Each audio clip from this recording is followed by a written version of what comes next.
টাকা উপার্জন করার জন্য আমি অ্যাকচুয়ালি আলাদা আলাদা অনেকগুলো স্কিল শিখছি, যে কোন স্কিলটা ভালো করে শিখতে পারলে আমি হয়তোবা একটু বেশি টাকা উপার্জন করতে পারবো বা বেশি ভ্যালু পাবো মার্কেট প্লেসগুলোর ভিতরে। 2015 সাল থেকে আমি ইউটিউবিং করা স্টার্ট করি এবং 2016 সালে আমি কিন্তু ফাইবার মার্কেট প্লেস নিয়ে টিউটোরিয়াল বানাই, যে টিউটোরিয়ালগুলো 2016 থেকে 2022 সাল পর্যন্ত ইউটিউবের একদম টপ পজিশনে ছিল। এরপরে হয়তোবা আমি মানে কাইন্ড অফ একটু ঘোরাঘুরির উপরে ফোকাস করে ফেলি, যে কিভাবে ইন্ডিয়াতে ট্যুরিস্ট আকারে ভিজিট করা যায়, এবং নিজের স্টাডির উপরে ফোকাস করা শুরু করি, যে কিভাবে অ্যাব্রোডে স্টাডি করা যায়। যার কারণে আমার লাইফের ভিতরে অনেকগুলো আপ অ্যান্ড ডাউন চেঞ্জ আসছে এবং আমি ফোকাস করতে পারিনি আর ভালো করে ইউটিউবের ভিতরে। 2024 সালেও আমার ইচ্ছা ছিল মিনিমাম 3 থেকে 4টা কান্ট্রি ঘুরবো ট্যুরিস্ট হিসেবে, বাট আমার সাথে দুর্ঘটনা ঘটে গেছে, যে জায়গায় কিনা আমার ফ্রিল্যান্সার বন্ধু, সেও একজন application developer, business class air ticket কাইটা নেপাল যাইয়া বাঞ্জি জাম্প দিতেছে।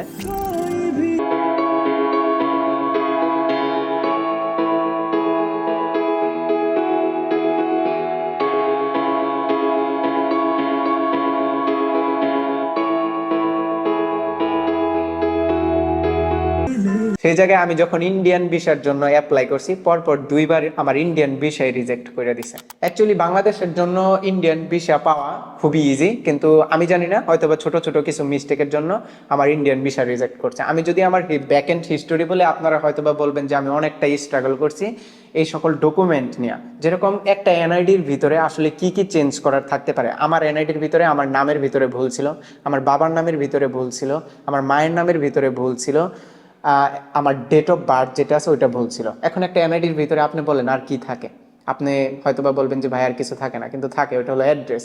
আমার ন্যাশনাল আইডি কার্ডের ভিতরে এখনো জন্মস্থান বা অ্যাড্রেসটা চেঞ্জ করতে হবে। তো যখন অ্যাড্রেসটা চেঞ্জ হয়ে যাবে তখন আমি 10 বছরের জন্য ন্যাশনাল আইডি কার্ড দিয়ে পাসপোর্ট বানাই ফেলবো, এবং তারপরে আমি চাইলে বিভিন্ন কান্ট্রিতে ট্যুরিস্ট হিসেবে ভিজিট করতে পারবো। তো আমি চিন্তা করলাম আমার অনেকটা সময় এখন বৈশা কাটাইতে হবে কাইন্ড অফ। আর 2016 সাল থেকে 2022 সাল পর্যন্ত যদি আমার ফাইবার মার্কেট প্লেস নিয়ে বানানো টিউটোরিয়ালগুলো এত বেশি জনপ্রিয় হয়ে থাকে, কেননা আমি আবার নতুন করে আমার এই 2016 সাল থেকে 2024 সাল পর্যন্ত যে আমি ফাইবার নিয়ে কাজ করতেছি বা ফ্রিল্যান্সার হিসেবে কাজ করতেছি, এই এক্সপিরিয়েন্সটাকে আপনাদের সাথে শেয়ার করি এবং এটা নিয়ে একটা পারফেক্ট আকারের প্যাকেজ টিউটোরিয়াল বানাই। তো ফাইবার মার্কেট প্লেস নিয়ে বানানো এই ভিডিওগুলোকে আমি স্টেপ বাই স্টেপ পর্ব আকারে আপলোড করতে থাকবো। আপনারা অনেকে হয়তো বা এখন জিজ্ঞেস করতে পারবেন যে ভাই আপনি কিভাবে ফাইবার মার্কেট প্লেসের ভিতরে কাজ শিখছেন, অথবা দেখা গেছে কতটুকু প্রফেশনাল আপনি, যে আপনি এখন ফাইবার মার্কেট প্লেস নিয়ে টিউটোরিয়াল বানাবেন এবং ওই টিউটোরিয়ালগুলো আমরা দেখব, বা কি জন্যই আমরা আপনার টিউটোরিয়ালগুলোকে দেখব। তো সেই ক্ষেত্রে আমি আপনাকে প্রথমে শেয়ার করতে পারি যে কিভাবে আমি ফাইবার মার্কেট প্লেসের ভিতরে কাজ পাওয়া স্টার্ট করি, বা how I become application developer, অথবা how I become freelancer in Fiverr marketplace. আপনারা যদি ফ্রিল্যান্সার হতে চান, আর আমি এই ফ্রিল্যান্সার হওয়ার জন্য সব থেকে বড় যে সিক্রেটটা আপনাদের সাথে শেয়ার করতে পারি, এটা হলো আপনারা ইংলিশ ভালো করে শিখুন। কারণ শুধুমাত্র ইংলিশ শেখার পরে আপনি যে কোনো ধরনের স্কিলকে আপনার নিজের ভিতরে ডেভেলপমেন্ট করতে পারবেন, বা যে কোনো কিছু আপনি শিখতে পারবেন। আপনি যদি বলেন আপনি অ্যাপ্লিকেশন ডেভেলপার হবেন তাহলেও হতে পারবেন, আপনি যদি বলেন ওয়েবসাইট ডেভেলপার হবেন তাহলেও হতে পারবেন, ডিজিটাল মার্কেটার হবেন তাহলেও হতে পারবেন, ভিডিও এডিটর হবেন তাহলেও হতে পারবেন। তো আমি কিভাবে আমার নিজের ভিতরে ইংলিশ স্কিলটাকে ফার্স্টে ডেভেলপমেন্ট করি বা ইংলিশ শিখতে পারি। আমি যখন 2014-15 সালের দিকে ফ্রিল্যান্সিং এর কাজগুলো স্টার্ট করতে চাই, তখন ওয়েবসাইটের নাম জানতে পারি freelancer.com, odesk.com, upwork.com। এগুলোর ভিতরে অ্যাকচুয়ালি বিভিন্ন রকমের সেলার এবং বায়াররা কনভারসেশন করতেছে ইংলিশে, এবং তারা তাদের অর্ডার দিতেছে বা অর্ডার নিতেছে, কাজ করতেছে তারা। তো আমার মনে হলো আমার নিজেরও ইংলিশ শিখতে হবে। তখন থেকে আমি অ্যাকচুয়ালি ইউটিউবের ভিতরে যত ভিডিও দেখতাম সব চেষ্টা করতাম যে ইংলিশে ভিডিও হলে ওই ভিডিওটাকে বেশি দেখতে। এবং বিশেষ করে আমার যেটা সব থেকে বেশি হেল্প করছে, আমি বিভিন্ন রকমের ডিজনি শিপের অ্যানিমেশন মুভি দেখতাম, সবগুলা ইংলিশে দেখার চেষ্টা করতাম। যার কারণে আমার ভিতরে ইংলিশ স্কিলটা অল্প অল্প করে ডেভেলপমেন্ট হইতেছিল। এবং তারপরে যেটা একদম প্রফেশনালি ডেভেলপমেন্ট হওয়া শুরু করে আমার সাথে, ওটা হলো যখন আমি IELTS এক্সামটা অ্যাটেন্ড করি অ্যাব্রোডে স্টাডি করার জন্য, এবং তারপরে আমি ডুওলিঙ্গো ইংলিশ টেস্টটা দেই অনলাইনের ভিতরে। ডুওলিঙ্গো ইংলিশ টেস্ট অ্যাকচুয়ালি অনলাইনের ভিতরে আপনি $50 পেমেন্ট করে একটা এক্সাম কিনতে পারবেন, এবং তারপরে ওই এক্সামটা অ্যাটেন্ড করে আপনি ওইখানে স্পিকিং, রিডিং, লিসেনিং, রাইটিং এই এক্সামগুলো দিতে পারবেন, এবং তারপরে আপনি আপনার একটা রেজাল্ট পাবেন যে আপনি আসলে ইংলিশে কতটুকু স্কিল আপনার আছে। তো ডুওলিঙ্গো ইংলিশ টেস্টটা দেওয়ার পরে আমার ভিতরে অল্প একটু বলতে পারেন যে একটা কনফিডেন্স চলে আসে যে না আমি এখন ইংলিশ পারি। এবং তারপরে অ্যাকচুয়ালি আমি রিয়েলি সাউথ কোরিয়ার ওসন ইউনিভার্সিটিতে অ্যাডমিশন নেই করোনার টাইমে অ্যাডমিশন নেওয়ার পরে আমি বাংলাদেশে বসে ক্লাস স্টার্ট করি। তো টানা 6 মাস আমি আমার যে প্রফেসর ছিল ইউনিভার্সিটির সবার সাথে ইংলিশে কনভারসেশন হয়, ইংলিশে আমি প্রজেক্ট নিতাম বা প্রজেক্ট সাবমিট করতাম, বিভিন্ন রকমের কেস স্টাডি করতাম এবং ওই কেস স্টাডিগুলো ইংলিশে আমি কনভারসেশন করে আমার প্রফেসরকে বুঝাইতাম। যার কারণে দেখা গেছে আমার নিজের ভিতরে টানা 6 মাস ইংলিশে কথা বলার কারণে একটা স্কিল ডেভেলপমেন্ট হয়ে গেছিলো। এবং তারপরে দিয়ে যেটা আমার কাছে মনে হয়েছিল যে আগে আমি ফাইবার মার্কেট প্লেসে ঢুকলে যেই ক্লায়েন্টগুলোকে আমার মনে হয়তো এরা কী বলতেছে আমি বুঝতেছি না, বা ওদেরকে দেখে মনে হয়তো ওরা বাইরের কান্ট্রির কোনো একটা আজব কিছু, কিন্তু এরপরে আমার কাছে আস্তে আস্তে নর্মালাইজ মনে হয় যে না, সেও একটা মানুষ, তার আসলে এই প্রবলেমটা হয়েছে, তার একটা ভিডিও এডিট করা দরকার, আর আমি ভিডিও এডিটটা পারি, আমি তাকে ভিডিও এডিটটা করে দিতেছি। তো এইভাবে যখন আমি কনভারসেশন শুরু করি এবং আমার কাছে সবগুলো জিনিসই নর্মাল মনে হয় যে না, সে আসলে বাইরের কান্ট্রির একটা হিউম্যান, নর্মাল হিউম্যান, যে কিনা আমাকে একটা ভিডিও এডিটের জন্য হায়ার করতেছে কারণ তার এই ভিডিও এডিটটা দরকার, বা সে আমাকে হায়ার করতেছে তার একটা অ্যাপ্লিকেশন বানানোর জন্য কারণ তার এই অ্যাপ্লিকেশনটা দরকার। তো এখন এসে আমার যেই ইংলিশ কনভারসেশনটা হয় ফাইবার মার্কেট প্লেসের ভিতরে একটু নর্মাল হয়। কিন্তু এর আগে আমার কাছে যেটা মনে হতো বাইরের কান্ট্রি থেকে ওয়াও কেউ আমাকে নক দিয়ে ফেলছে, এখন আমি মানে প্যানিকে পড়ে যেতাম যে কীভাবে আমি তাকে কনভারসেশন করে আমি আমার ডলারটা নিব বা কাজটা নিব তার থেকে। তো আমি যদি একদম শর্টকাট আকারে আমার এই স্কিলগুলোকে আপনাদের সামনে তুলে ধরি তাহলে এরকম হবে। প্রথমত আমি আইএলটিএস এক্সাম অ্যাটেন্ড করছি, দ্বিতীয়ত আমি ডুওলিঙ্গো ইংলিশ টেস্ট দিছি যেটার ভিতরে এই হলো আমার সার্টিফিকেট, এবং তারপরে আমি ওসং ইউনিভার্সিটিতে অ্যাডমিশন নেই, এটা হলো সাউথ কোরিয়ার ডেজং সিটিতে। ওকে, আর এই ইউনিভার্সিটিতে অ্যাডমিশন নেওয়ার পরে অ্যাকচুয়ালি আমার ইমপ্রুভমেন্টটা বেশি আসে, কারণ একটা সেমিস্টার সম্পূর্ণই আমি শিখতেছিলাম কীভাবে পাইথন কোডিং করতে হয়, জাভা শিখতেছিলাম, C++ শিখতেছিলাম। আমার হয়তোবা আপনারা সার্টিফিকেটের রেজাল্টে দেখতে পারবেন যে রেজাল্ট অত বেশি ভালো না, বাট আমার কাছে শিখতে ভালো লাগতেছিল। আমি আমার ইউনিভার্সিটি থেকে যে শিক্ষাটা বেশি নিতে পারছি এটা হলো ইংলিশে কমিউনিকেশন স্কিল, কারণ যেভাবে আমি আমার প্রফেসরের কাছে কোনো একটা প্রজেক্ট সাবমিট করার সময় ইংলিশে এক্সপ্লেন করতাম, ঠিক ওইভাবেই এখন ফাইবারে যে কোনো একটা কাজ নেওয়ার সময় ক্লায়েন্টের সাথে আমি কনভারসেশন করে ইংলিশে এক্সপ্লেন করতে পারি।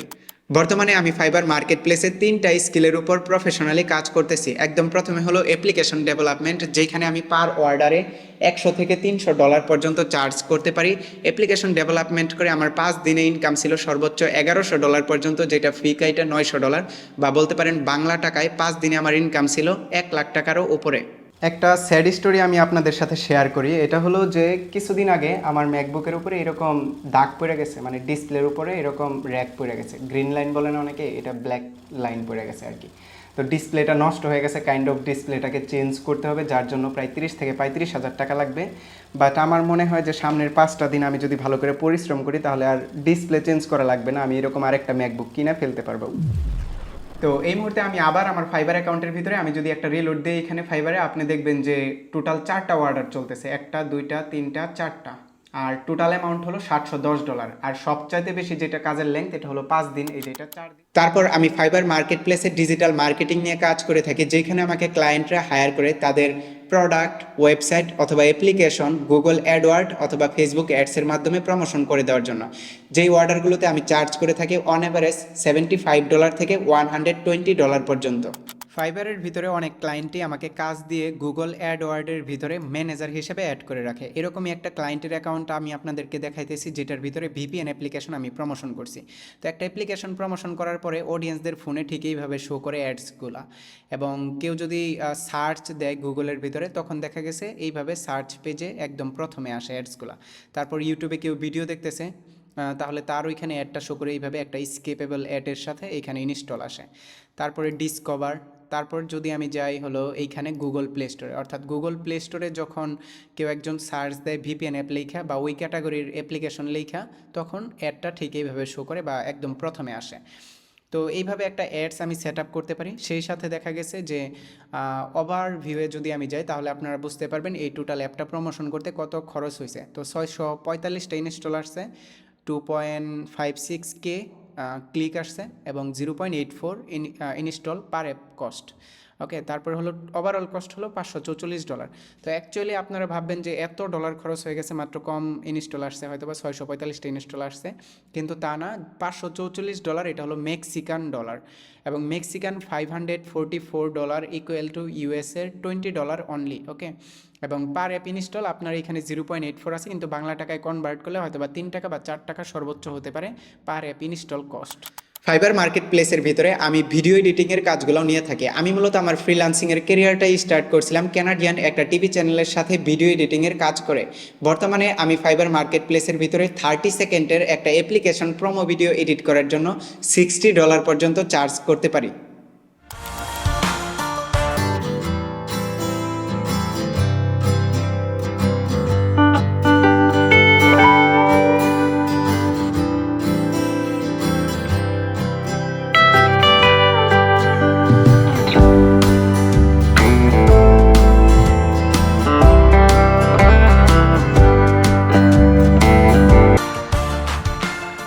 অ্যাপ্লিকেশন ডেভেলপার হিসেবে আমি ফাইবার মার্কেট প্লেসের ভিতরে যে সার্ভিসটা সেল দেই এটা আমার ক্যাটাগরির গিগগুলার থেকে টপ পজিশনে আছে। তো আমার যে অ্যাকাউন্ট আছে এটা ফাইবার চয়েস হিসেবে সিলেক্ট হয়েছে। এইটা একটা ঠিক তখনই আসে যখন কিনা আপনি একদম ইন টাইম কোনো একটা কাজকে ডেলিভারি করতে পারবেন এবং খুব ভালো কোয়ালিটির কাজ ক্লায়েন্টকে প্রোভাইড করতে পারবেন। ফাইবার চয়েসে যাওয়ার পরে আমার একটা গিগের ইমপ্রেশন আসছে লাস্ট 30 দিনে 18,000 এবং ক্লিক আসছে 339টা। অর্ডার যদিও আসার কথা, কিন্তু আমি অন্য গিগগুলোতে অর্ডার নিছি অ্যাকচুয়ালি, যে গিগগুলোর আমার এখন র্যাঙ্ক কম আছে। এখন আমি যেহেতু ফাইবার নিয়ে টিউটোরিয়াল বানিয়ে পর্ব আকারে স্টেপ বাই স্টেপ আপলোড দিব, তাই আপনাদের কাছে জানতে চাই আপনারা যখন ফাইবারে কাজ করেন আসলে কীরকম ধরনের সমস্যার সম্মুখীন হন বা কীরকম গাইডলাইন আপনাদের প্রয়োজন। তাই আপনারা যারা অলরেডি ফাইবারের ভিতরে প্রোফাইল ক্রিয়েট করে ফেলছেন অথবা সার্ভিস বা গিগ ক্রিয়েট করে ফেলছেন, তারা আমার এই ভিডিওর নিচে কমেন্ট করে তাদের প্রোফাইলটা দিতে পারেন এবং বলতে পারেন ভাই এটা হলো আমার প্রোফাইল, আমি আসলে কীভাবে আরও নিজেকে ইমপ্রুভমেন্ট করতে পারি। আমি আপনাদের প্রোফাইলটাকে চেক দেবো এবং একটা ফিডব্যাক আকারে জানাবো কী কী আপনার ইমপ্রুভমেন্ট করা প্রয়োজন। এতে করে হবে কি, আমার কাছে একটা ধারণা চলে আসবে বর্তমানে যারা বিগিনার বা ফাইবারে কাজ করা স্টার্ট করছে তাদের আসলে কি কি প্রবলেম ফেস করতে হইতেছে। পরবর্তীতে আমি যখন টিউটোরিয়াল ভিডিওগুলো মেক করবো ওগুলো আপনাদের জন্য অনেক বেশি ইফেক্টিভ হবে বা হেল্পফুল হবে। এই মুহূর্তে আমি আমার ভিডিওর একদম শেষ প্রান্তে। আপনারা অনেকে হয়তো বা বলবেন ভাই তাহলে আমারও কি আইএলটিএস এক্সাম অ্যাটেন্ড করা লাগবে বা ইউনিভার্সিটিতে অ্যাডমিশন দেওয়া লাগবে? একদমই না। শেখাটা একদমই আপনার নিজের উপরে, কিভাবে আপনি আপনার নিজেকে সব থেকে বেশি ইমপ্রুভমেন্ট করতে পারবেন ওই উপায়টা আপনার নিজেরই খুঁজে বের করতে হবে। আমি অনেককে দেখছি যারা এখন পর্যন্ত এইচএসসি এক্সামে অ্যাটেন্ড করে নাই, তারাও ফ্রিল্যান্সিং করে অনেক ডলার উপার্জন করতেছে। আর হ্যাঁ, আমি আমার ইউনিভার্সিটি কমপ্লিট করতে পারিনি, আমি একজন ইউনিভার্সিটি ড্রপ আউট স্টুডেন্ট। আমি অ্যাকচুয়ালি করোনার টাইমে অনেক কিছু মিস্টেক থাকার কারণে যেভাবে আমি ভিসার আবেদন করছিলাম আমার ভিসা ডিক্লাইন হয়েছে এবং আরেকবার আমাকে টিউশন ফি দিয়ে তারপরে আবেদন করতে বলা হয়েছে। কিন্তু আসলে আনঅ্যাফোর্ডেবল একটা প্রাইসের কারণে আমি আরেকবার যে বাংলাদেশে বসে থেকে ভিসার জন্য আবেদন করব বা টিউশন ফি পাঠাবো ওইটা আমার দ্বারা হয়ে ওঠে নাই। সবশেষে বলবো, যদি এই ভিডিওটা আপনাদের কাছে ভালো লেগে থাকে তাহলে অবশ্যই লাইক দিবেন and subscribe my channel to stay with me.